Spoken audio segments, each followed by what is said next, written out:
Okay, today we're looking at a 94 Blazer, S10 Blazer with a 4.3 Vortec. Now there's two different kinds of 4.3s. You got the Vortec that's got that on the top, the orange letters.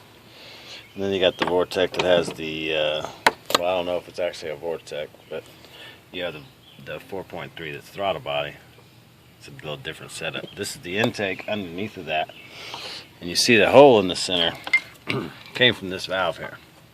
Okay, you take that valve out, and it's not the easiest thing to get out of that hole, but you want to be gentle with it so you don't damage it.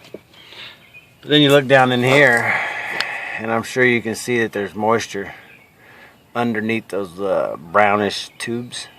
Well, those brownish tubes are actually fuel injectors.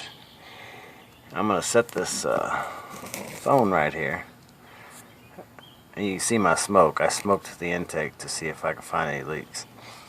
Now I'm going to turn the key on, see if we got a leak on that injector.